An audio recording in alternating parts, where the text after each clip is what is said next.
Welcome back to What Are Noobs with General Disturbance. This is the T92 HMC. It's the Tier 10 American SPG. It's located on the north spawn, or you should say west spawn, I suppose, of Sand River Encounter, and it's under the command of Angelina75 of OLIMP, and she's brought out the big guns to win her competition against Talon 1958. Well, as you can see, she started on the opposite side of the riverbank. All the others are over on the north side, because of course this is an encounter game. This is the biggest gun in the game, 24 centimeters. Well, say gun, it's a howitzer actually. But yes, it's 24 centimeters, and it does have a rather long reload as well. Standard reload is 46.38 seconds. And Angelina's still loading. Waiting. She's loaded. Rounds out. Direct hit. Yeah, she got a shot on the Waffenträger E100.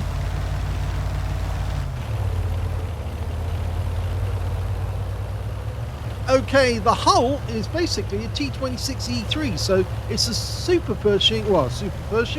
It's a Pershing hull, and it's the same as the Eagle, the E7 Eagle.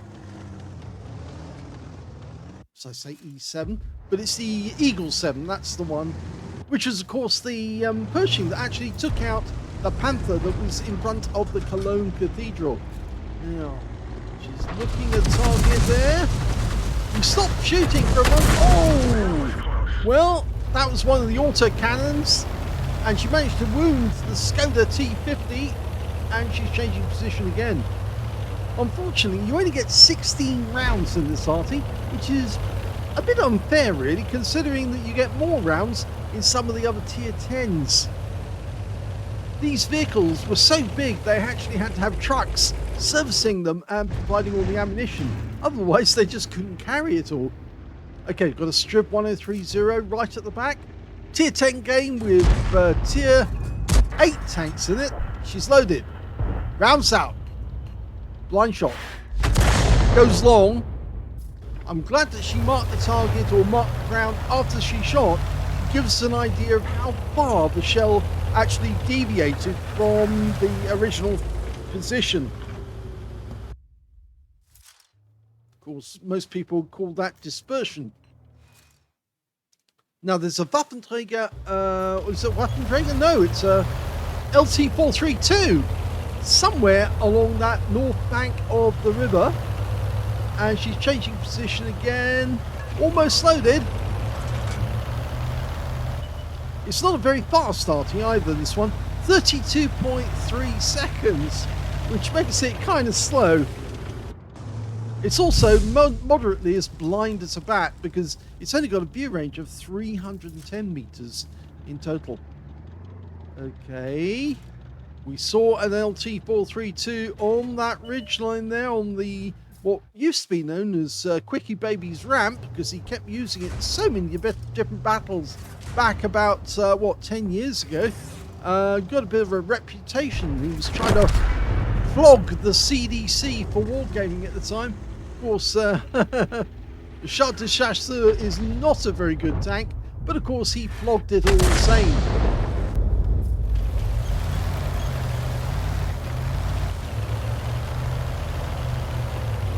Okay.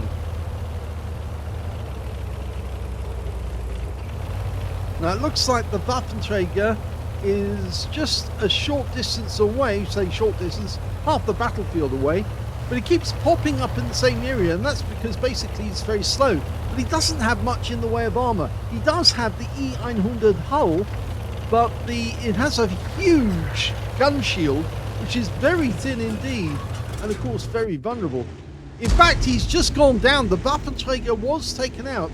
So Angelina's moved to this particular side of the battlefield, and shooting from the north back is warranted because there are enemy tanks in the rear. She's lining up a shot on this Leopard.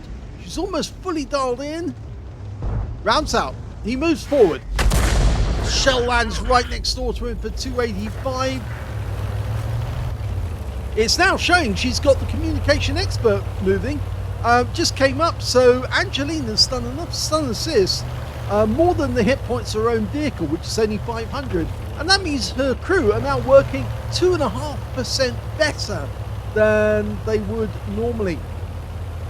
Obviously, it's one of these new skills that they brought out, but it's very, very valid for Arty because, of course, Arty does a lot of stun assist, and the communications expert does click in as soon as you do more stun assist or more damage assist than the hit points.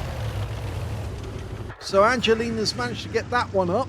So she's now getting as much effect as half as the premium food that she's actually loaded. Rounds out. Not yet, sorry.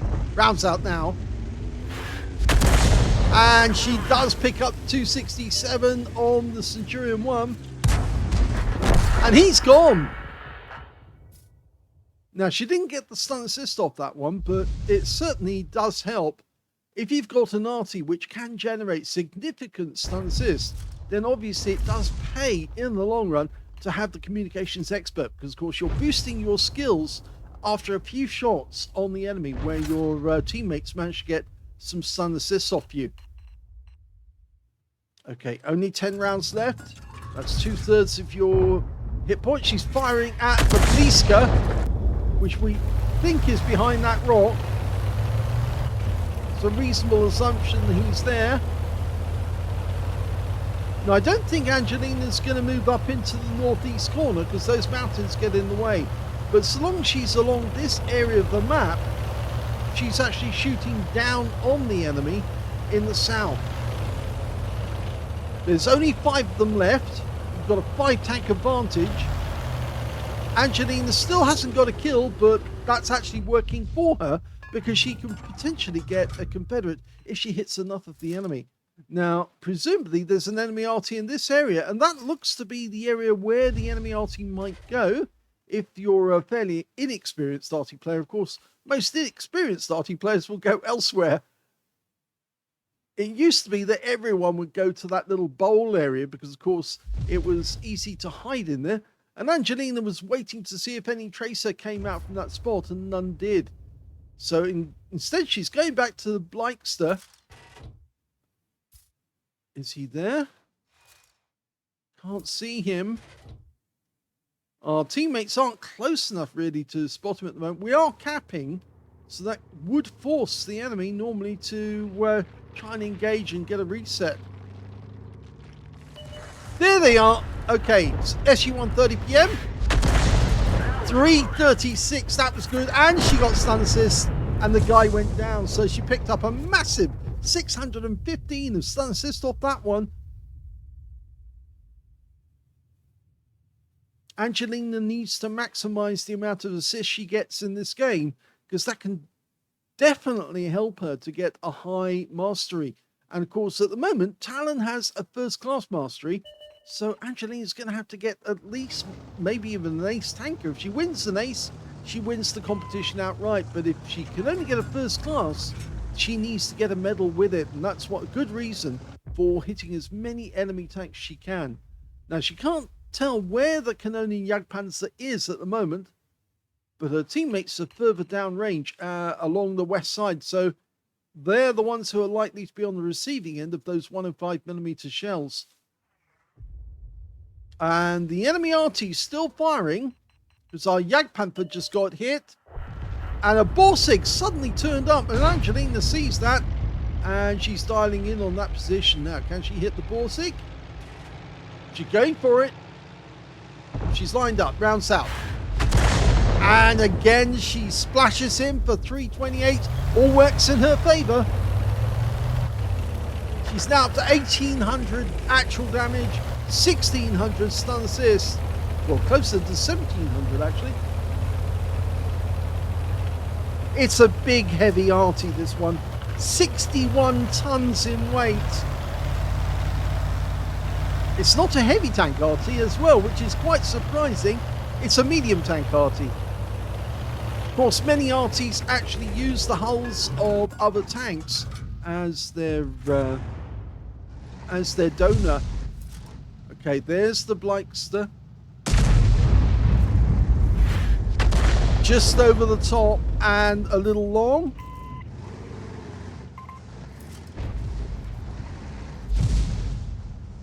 Okay, she's perfectly dialed in on him, just waiting for that shell. Such a long wait. He's such a one-shot as well. If she does put the shell in, she'll probably likely kill him. But there's only 3 enemies left. Scratch that, there's no 2 enemies left. It's just their T92 and the Blight Scar. Oh, last few seconds before she fires. Rounds out. That's a kill.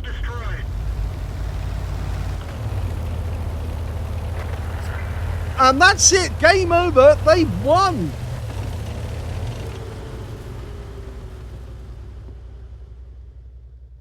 Here's the end of battle stats, and that was the second-class tanker for Angelina75 of OLIMP in the T92 HMC. She managed to get a bruiser medal for getting at least 5 critical hits. In fact, she got 11, and she got a Confederate as well for hitting more of the enemy than anyone else on her team. And her win rate on this one was 2,299, which is very good.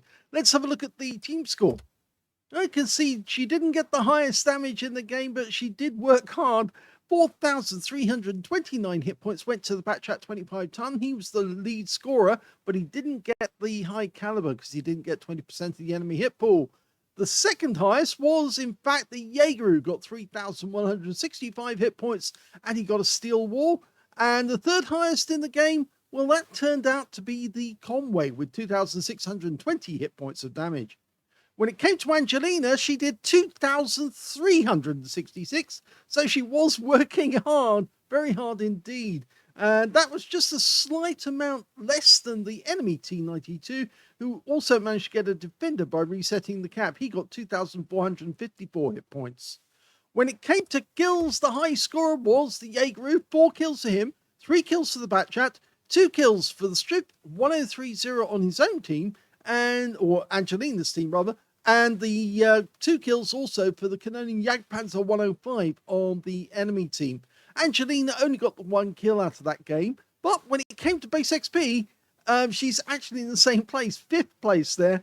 The top scorer being the Batchat 25 ton with 912, the Jaeger getting 897, the G-Saw getting 833, Angelina getting 737 out of that game. She fired only 11 rounds, so she still had 5 rounds spare at the end when they killed the last enemy. 2 direct hits on the enemy, none of them penetrated, but she did get 12 splash. 2,366 hit points, all of it at more than 300 meters. Damaged 8 of the enemy, killed 1, and she did 1,671 hit points of stun assist off 11 stuns. And I actually have a feeling that Angelina aimed some of those shots, or actually tried to splash the enemy rather than actually get direct hits, because she was intent on getting the Confederate, and the best way to do that was not to kill the enemy, but actually to wound them so badly that they became an easy kill for her teammates. On a free-to-play account, she actually made 53,881 credits from that game, including a 30,000 mission completion, and she also made 5 bonds and 2,211 experience points out of the game as well. Now, did it actually score in the contest between her and Talon 1958? Well, she got a second-class tanker, a bruiser, and a Confederate. So she got a mastery, a bruiser, and a medal. But unfortunately, no, that's not enough, because Talon, if you remember, got a first class and a bruiser, and a first class beats a second class. So sadly, he's still in the lead, and Angelina's going to have to pull something out of the hat before Sunday morning comes around. Now, I'm putting this replay out on Saturday evening, so she's only got a few hours left, even though she's, 5 hours behind me in time. That means she's probably still got a few hours available to do a few more games and see if she can beat him. So it's going to be going down to the wire, this one. But that was a good battle by Angelina all the same, and I think that was a very nice demonstration of how you can see the communications expert skill actually comes into effect, because as you saw in that one, she didn't have to get much stun assist before it suddenly clicked in, and she was earning extra 2.5 extra on her skills and then reloading faster, as well as getting the better accuracy. Hope you enjoyed that replay. If you did, please give this video a like. Do subscribe to our channel. Leave a little comment down below because it feeds the algorithm. And thank you for watching.